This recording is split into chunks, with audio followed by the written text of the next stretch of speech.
Hantu itu ada tanda pagar satu. Macam-macam hantu. Sebelum kamu membaca lebih jauh cerita-cerita dalam seri ini, ada baiknya kamu berkenalan dulu dengan para hantu yang keberadaannya cukup terkenal di Indonesia. Berikut adalah hantu-hantu dalam negeri yang menurut kepercayaan masyarakat kerap muncul menampakkan diri. 1. Kuntilanak. Hati-hati bagi kamu yang suka keluyuran sendiri pada malam hari, kuntilanak akan mengikutimu. Kuntilanak adalah hantu yang diyakini berasal dari wanita hamil yang meninggal, atau wanita yang meninggal saat melahirkan dan anaknya tidak dilahirkan, tetapi meninggal dalam perut bersama ibunya. Karakteristik kuntilanak antara lain sering tertawa cekikikan dengan suaranya yang khas. Kadang juga ia menangis terseduh-seduh. Dia suka berada di bangunan tua atau puing-puing bangunan dan rumah kosong yang lama tidak dihuni, atau di pohon-pohon, terutama pohon waru yang tumbuhnya miring ke satu sisi, waru doyong. Dia juga menyukai berada di tempat-tempat lembab, seperti muara sungai, di tepi danau, atau di dalam sumur tua. Kuntilanak sering digambarkan meneror warga desa. Kuntilanak bila muncul selalu disertai dengan harum bunga melati, kenanga, kantil, atau kamboja. Kadang juga penampakannya disertai dengan bau amis atau bau bangkai busuk. Kuntilanak menyukai bau amis darah serta suka mencuri bayi yang baru dilahirkan. Menurut tradisi Sunda, kuntilanak tidak memiliki lubang di punggungnya, atau sering disebut sebagai sundel bolong. Kuntilanak suka tinggal di pohon tertentu sebagai tempat tinggal, seperti kembang sepatu, pohon kelui, atau pohon waru yang tumbuh condong ke satu sisi. Menurut kepercayaan dan tradisi masyarakat Jawa, kuntilanak tidak akan mengganggu wanita hamil, jika wanita itu selalu membawa pisau dan gunting ketika berada di rumah atau bepergian. 2. Sundel bolong. Sundel bolong adalah salah satu bagian dari mitos hantu Nusantara yang pada umumnya digambarkan sebagai hantu wanita cantik berambut panjang dan berpakaian gaun panjang berwarna putih, namun pada bagian punggungnya bolong berlubang tembus. Sekilas penampilannya agak mirip dengan hantu kuntilanak. Perbedaan sundel bolong dengan kuntilanak. Banyak orang yang menyangka kalau hantu sundel bolong itu sama dengan hantu kuntilanak. Itu mungkin dikarenakan keduanya memiliki kesamaan yang hampir mirip. Keduanya sama-sama hantu wanita berambut panjang serta memakai gaun putih. Sebenarnya hantu sundel bolong bukanlah hantu kuntilanak, yang membedakan mereka terletak pada bagian punggungnya. Hantu sundel bolong memang memiliki lubang pada bagian punggungnya, sedangkan kuntilanak tidak. Ini dikarenakan hantu sundel bolong berasal dari arwah yang mati ketika sedang ingin melahirkan, sehingga ia harus melahirkan di dalam kubur, dan cara melahirkannya pun berbeda dengan manusia. Hantu sundel bolong melahirkan lewat punggung, sehingga tubuhnya terbelah atau bolong. Penampakan dari hantu sundel bolong. Hantu sundel bolong biasanya kerap menampakkan dirinya pada pejalan kaki yang kebetulan lewat di wilayahnya, biasanya di perkuburan atau di tempat angker dan sepi. Terkadang hantu sundel bolong juga menyamar menjadi seorang wanita cantik yang berjalan seorang diri di tengah malam. Hantu sundel bolong sangat suka mencari korbannya, terutama para lelaki hidung belang. Namun terkadang hantu sundel bolong juga sedikit usil, dia sering mengganggu para pedagang yang sedang jualan pada malam hari, dengan menyamar sebagai pembeli lalu kemudian menakutinya.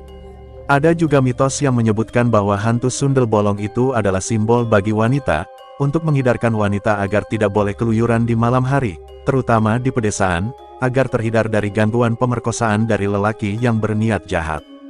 Dalam perkataan secara harfiahnya, sundel berarti wanita. Binal, sedangkan bolong artinya berlubang tembus. Apabila kata tersebut digabungkan, maka sundel bolong adalah hantu wanita yang mempunyai lubang pada bagian punggungnya yang terlihat tembus hingga ke depan. Seperti halnya kuntilanak, hantu sundel bolong juga sangat gemar sekali mencuri bayi-bayi dari para ibu yang baru melahirkan. Mungkin ini disebabkan karena hantu sundel bolong adalah arwah penasaran yang mati ketika hendak melahirkan bayinya. Cerita lain juga menyebutkan bahwa asal-usul hantu sundel bolong adalah wanita yang mati diperkosa dan waktu itu dia sedang dalam keadaan hamil tua, sehingga arwahnya menjadi penasaran dan ingin membalas dendam kepada para pemerkosa dan pembunuhnya. Itulah mengapa hantu sundel bolong suka sekali mencari para pria hidung belang untuk dijadikan korbannya. 3. Genderuwo. Hati-hati buat para suami yang selalu meninggalkan istri-istrinya sendirian. Genderuwo selalu mengintai istri-istri yang kesepian.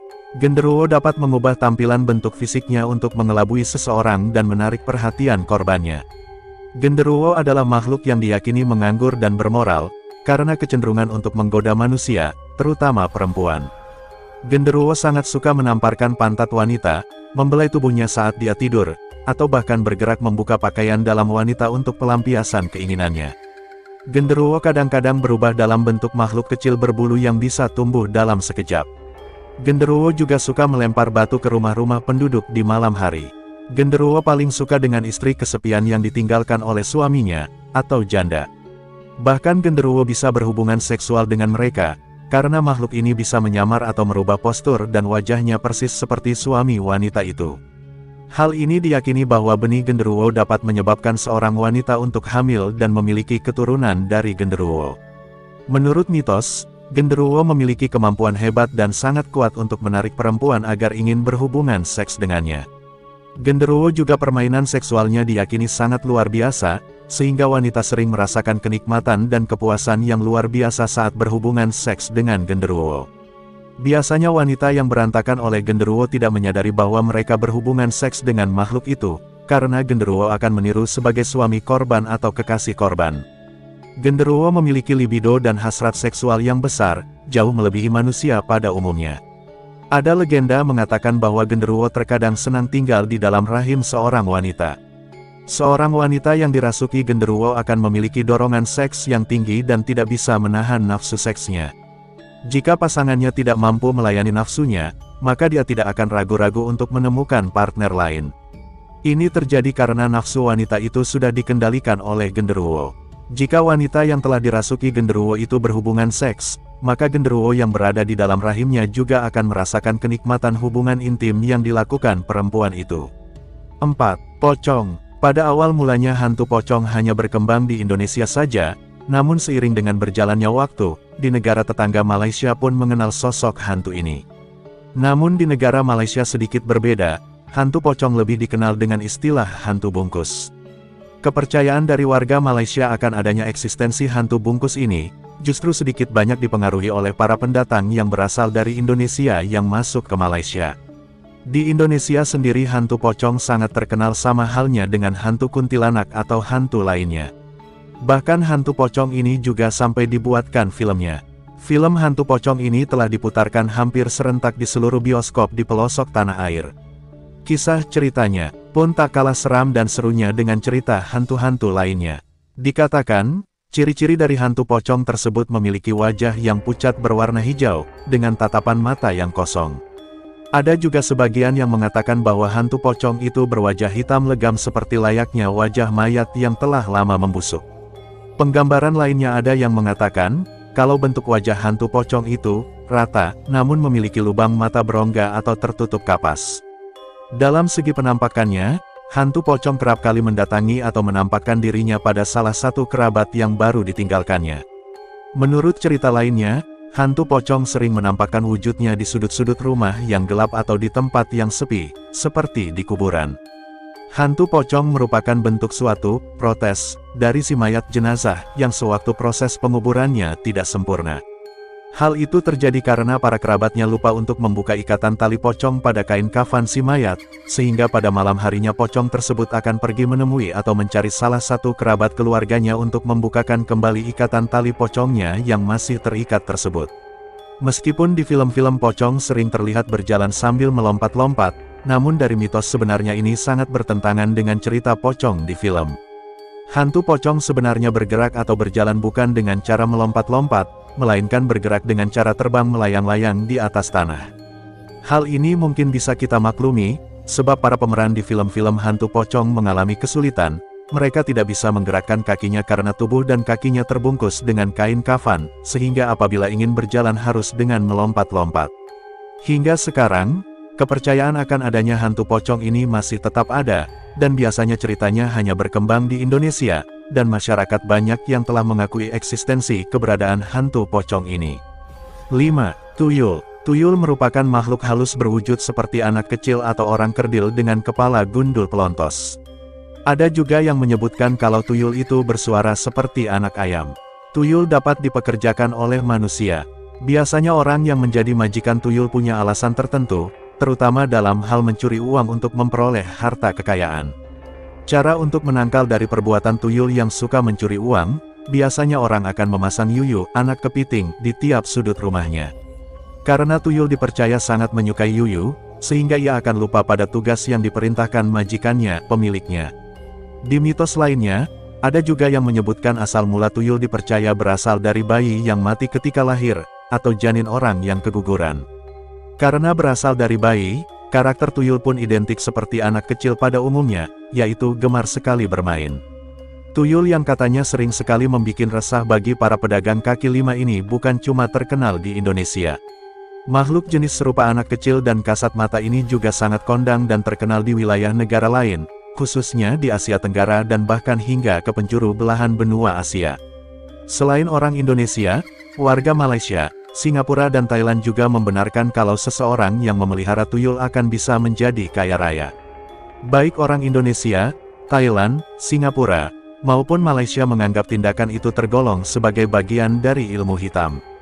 Orang yang memelihara tuyul biasanya menggunakan makhluk halus ini untuk mencuri uang atau mengambil sesuatu barang berharga milik orang lain, dan sebagai imbalan dari pekerjaannya itu, tuyul harus disusui oleh perempuan, di mana perempuan itu adalah bagian dari anggota keluarga atau bahkan istri dari si pemelihara atau majikan tuyul tersebut. Saat menyusu, tuyul bukannya mengisap air susu, melainkan darah dari si perempuan tersebut. Itulah pasalnya, wajar saja kalau ada beberapa warga dalam satu wilayah yang merasa kerap kehilangan barang berharga maupun uang, lalu merebaklah tentang isu adanya seseorang yang memelihara tuyul sedang menjalankan ilmu hitamnya untuk memperoleh kekayaan di wilayah tersebut. Jika di Indonesia, makhluk gaib ini disebut tuyul. Namun warga Filipina menyebutnya dengan nama lain, yaitu Tianak. Warga Thailand menyebutnya Komantong, dan warga Kamboja menyebutnya Koman Lai, untuk tuyul yang wanita, dan Kohen Kroh, untuk tuyul pria. Dalam bahasa Hokkien, makhluk halus yang konon terwujud dari arwah janin manusia itu disebut Kwikia. 6. Leak. Dalam mitologi Bali, Leak adalah penyihir jahat. Le berarti penyihir dan Ak berarti evil. Leak terlihat di malam hari oleh dukun. Kalau siang hari, ia tampak seperti manusia biasa, sedangkan pada malam hari ia berada di kuburan untuk mencari organ-organ dalam tubuh manusia yang digunakan untuk membuat ritual sihir, yaitu ramuan ajaib yang dapat mengubah bentuknya menjadi harimau, monyet, babi atau wujud lain seperti keinginannya. Leak juga bisa terbang untuk mencari seorang wanita hamil, dan kemudian menghisap darah bayi yang masih berada dalam kandungannya. Dua dari Leak ini adalah perempuan dan satunya laki-laki. Menurut kepercayaan orang Bali, Leak adalah manusia yang berlatih ilmu hitam dan membutuhkan darah embrio untuk hidup. Mereka juga mengatakan bahwa Leak dapat mengubah dirinya menjadi babi atau bola api. Sedangkan yang sebenarnya bentuk Leak memiliki lidah yang panjang. Beberapa orang yang tahu mengatakan bahwa sihir Leak hanya berfungsi di Pulau Bali, karena Leak hanya ditemukan di Bali. Jika seseorang menusuk Leak dari bawah leher ke kepala, dan kepalanya terpisah dari tubuhnya, maka Leak tidak dapat bersatu kembali dengan badannya. Masyarakat Bali menggambarkan Leak dengan gigi tajam dan lidah yang panjang. Dan kadang-kadang juga gambaran Leak ini digunakan sebagai hiasan di dalam rumah.